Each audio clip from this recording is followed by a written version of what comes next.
కేటీఆర్ గారు మాట్లాడే ముందు అన్న ఆర్ఎస్ ప్రవీణ్ కుమార్ గారు మాట్లాడతారు. వారు మాట్లాడే ముందు ఇప్పుడు శ్రీధరు వేదికపైకి రావాలి, అట్లే శ్రీనివాస్ కూడా రావాలి. సర్పంచ్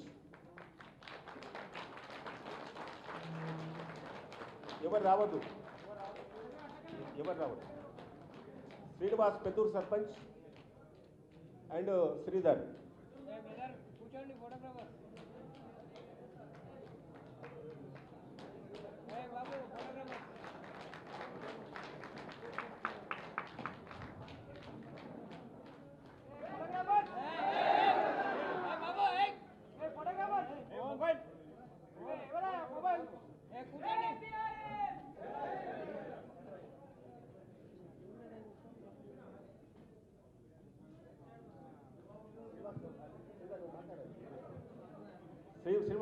శ్రీనివాస్ ఎన్నికిరా.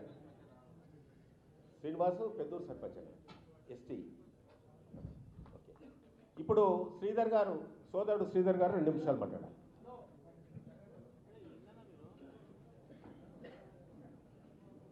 సభాధ్యక్షత వహించిన జయపాల్ యాదవ్ గారికి,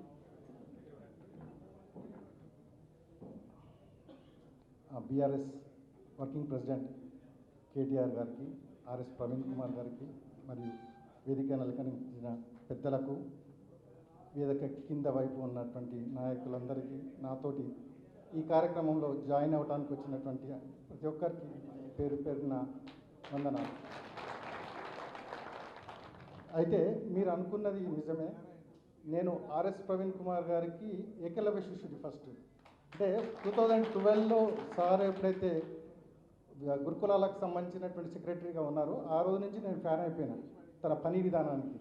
అప్పటి నుంచి దాదాపు అంటే మన ఎంపీ ఎలక్షన్లో వచ్చేంత వరకు కూడా నేను ఏకలవ్య శిష్యునిగానే ఉన్నాను. సార్ ఏ ప్రోగ్రామ్ చేస్తే అట్లాంటి ప్రోగ్రామ్ నేను మా గ్రామంలో ఇంప్లిమెంట్ చేస్తానికి ప్రయత్నం చేసిన. అంటే విద్యార్థులకు విద్య విషయంలో కానీ ఇంకేదైనా దానికి సంబంధించిన విషయం. తర్వాత ఎప్పుడైతే నగర్ కర్నూలు నుంచి ఎంపీగా పోటీ చేస్తానికి సార్ వచ్చారు, ఆ టైంలో అప్పుడు మొదటిసారి సార్ని కలిసిన. అంతకుముందుకు నేను కలవాలని కూడా ప్రయత్నించలేదు. ఎందుకంటే సార్ని ఫాలో అవుతున్నా కదా, నాకు అవసరం లేదు, అంటే నేను చేస్తున్న కార్యక్రమాలు చాలు అనే దానితోటి సంతృప్తి పడ్డ తప్ప కలవాలని ప్రయత్నం చేయలేదు. సార్ ఎప్పుడైతే ఎంపీగా వచ్చారో మేము ఆర్ఎస్పీ సపోర్టర్స్ పేరు మీద, అప్పటికి నేను ఏ పార్టీకి సంబంధం లేదు, ఆర్ఎస్పీ సపోర్టర్స్ పేరు మీద మేము నగర్ కర్నూలులో బాగా ప్రచారం చేశాం. కలగుర్తిలో చాలా పెద్ద మెజారిటీ వచ్చిందంటే ఎంపీ ఎలక్షన్లో కలగుర్తులు ఎక్కువ రావడానికి కారణం ఆర్ఎస్పీ సపోర్టర్స్ కూడా ఒక భాగం. అయితే నేను అప్పటి నుండి ఇప్పటి వరకు సార్ అసలు ఉంటారా దీంట్లో ఉండరా అనేది చూస్తున్నాను.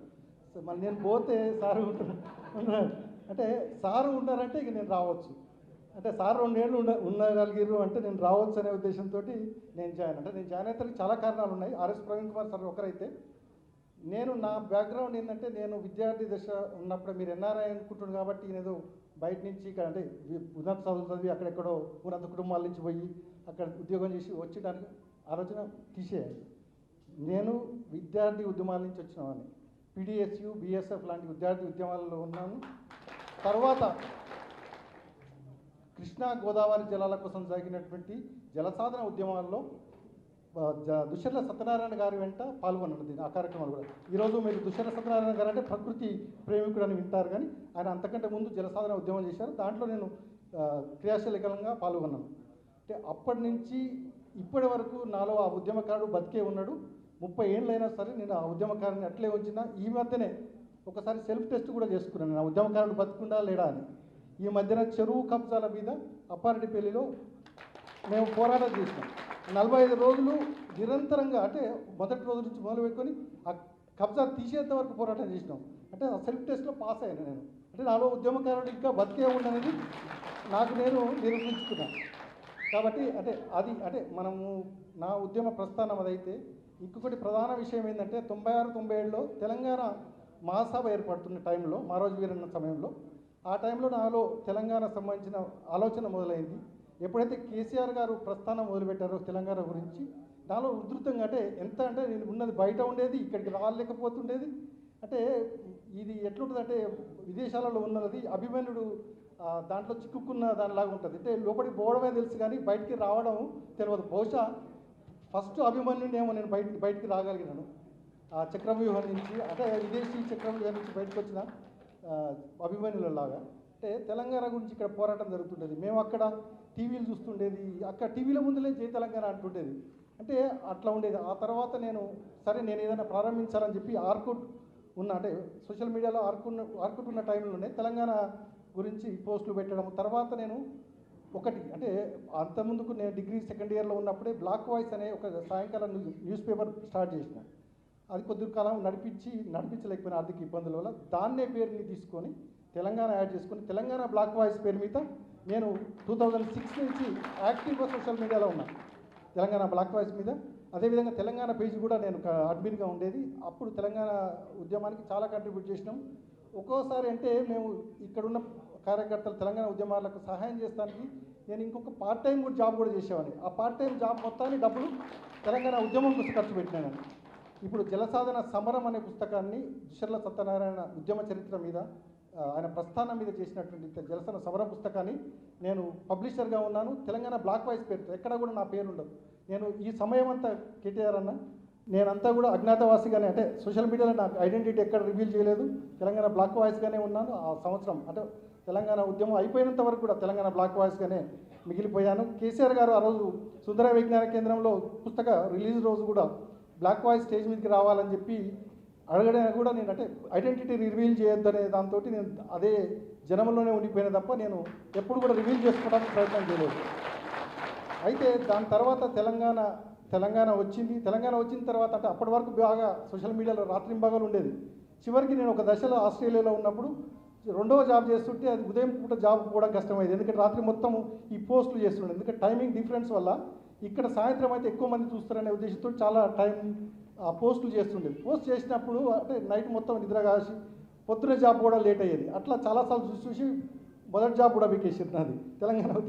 అట్లా అంటే తెలంగాణ ఉద్యమం కోసం జరిగినటువంటి ఇవన్నీ జరిగినాయి. తర్వాత నేను 2014 తర్వాత మళ్ళీ నేను ఏమంటే ఆల్రెడీ అంటే కేసీఆర్ గారు ఆధ్వర్యంలో ఇదొకటి అంటే తెలంగాణ ఎలక్షన్లో పాల్గొంటారు. అప్పుడు ఒక విషయం చెప్పాలి ఇక్కడ. ఆ టైంలో కాంగ్రెస్ పార్టీలో బీఆర్ఎస్ కలుపుతారనే ఒక ప్రచారం జరిగింది. చాలా బాధపడ్డాం. ఎందుకంటే అది జరిగితే ఏముంటుంది అనేది ఉండే. అంటే అప్పుడు ఒక గ్రేట్ కోట్ అంటే ఇప్పుడు నెల్సన్ మండేలా చెప్పినటువంటి ఒక గ్రేట్ కోట్ గుర్తొచ్చింది. ఒక అద్భుతం అంటే ఒక పెద్ద పర్వతాన్ని ఎక్కిన తర్వాతనే తను ఒక నాయకుడు అనేవాడు ఒక పెద్ద పర్వతాన్ని అధిరోహించిన తర్వాతనే ఇంకా చాలా పర్వతాలు ఉన్నాయని గ్రహించగలుగుతాడు. ఆ రోజు కేసీఆర్ గారు నేను ఎవరితోటి మెర్జ్ అవుతలేను, ఎవరితోటి కలుస్తలేను, మేమే సొంతంగా పోటీ చేస్తున్నప్పుడు ఆ కోట్ నాకు గుర్తొచ్చింది. చాలా గొప్పగా అనిపించింది. ఇవాళ ఒకవేళ కేసీఆర్ గారు ఆ పని చేసేటకపోతే ఇవాళ మనం ఉత్తరప్రదేశ్, మధ్యప్రదేశ్, ఛత్తీస్గఢ్ లాంటి బీహార్ లాంటి రాష్ట్రాల స్థాయిలో తెలంగాణ ఉండేది. ఇలా మొదటి దశలో మొదటి టాప్ 10లో మనం ఉంటున్నామంటే కారణం కేసీఆర్ గారు మళ్ళీ ప్రభుత్వంలోకి వచ్చి అది చేయడం. తర్వాత నేను సోషల్ మీడియాలో ఇన్యాక్టివ్ అయ్యాను. ఇన్యాక్టివ్ అయిన తర్వాత అంటే ఆర్ఎస్పీ సార్ని ఫాలో అవ్వకుండానే ఇది ఇన్యాక్టివ్ ఉండేది. ఇన్యాక్టివ్ తర్వాత ఈ మధ్యన అంటే ఒక 7-8 సంవత్సరాల నుంచి గ్రామానికి వచ్చి మా సొంత గ్రామానికి వచ్చి నెమ్మదిగా అదే తెలంగాణ బ్లాక్ వాయిస్ పేరుతో ఒక స్వచ్ఛంద సంస్థ స్టార్ట్ చేసి గ్రామంలో వివిధ కార్యక్రమాలు చేస్తున్నాం. గ్రంథాలయం కానీ ఓపెన్ జిమ్లు కానీ విద్యార్థి యువకులకు శిక్షణ ఇచ్చేది, కార్ డ్రైవింగ్ లాంటివి కూడా ఇవన్నీ కూడా మళ్ళీ నాకు ఆర్ఎస్పీ సార్ ఇన్స్పిరేషన్. తాను చేసిన కార్యక్రమాలన్నింటినీ ఏదో విధంగా నేను అన్వయించుకొని చేసేవాడిని. అట్లా ఈ మధ్యన చేస్తున్నా సార్. అయితే ఇప్పుడు ఎందుకు బీఆర్ఎస్లో చేద్దాం అనుకుంటున్నా అంటే ఎందుకు వచ్చింది ఈ బీఆర్ఎస్లో చేరాలనే ఆలోచన అంటే మనం కోరుకున్నది మనం రాత్రింబవళ్ళు కొట్లాడింది, టీవీల కాడ ముత్తుకుంది, ఇవన్నీ అంటే ఏ తెలంగాణ అయితే ఊహించుకొని ఏ తెలంగాణ అయితే మనం అనుకున్నామో ఏ తెలంగాణ అయితే 10 ఏళ్లలో చూడగలిగినామో దానికి విరుద్ధంగా నడుస్తుంది అనే ఆలోచన వచ్చినప్పుడు నేను కూడా చేరితే బాగుండు అనుకున్న తర్వాత దేంట్లో చేరాలంటే కాంగ్రెస్ పార్టీలో చేరలేము మనం. ఎందుకంటే విధ్వంసం సృష్టిస్తుందే కాంగ్రెస్ పార్టీ ఇక్కడ. కాబట్టి ఒకటే నాకు అంటే నేను చేసిన ఉద్యమాలకు దానికి దగ్గర సంబంధం ఉన్నది ఒక బీఆర్ఎస్ పార్టీ మాత్రమే. తెలంగాణ ప్రజల గురించి ఆలోచించడం కూడా బీఆర్ఎస్ పార్టీ మాత్రమే. కాబట్టి ఆ ఉద్యమ పార్టీలోనే నేను ఉండగలిగితే నేను మనగలుగుతాను.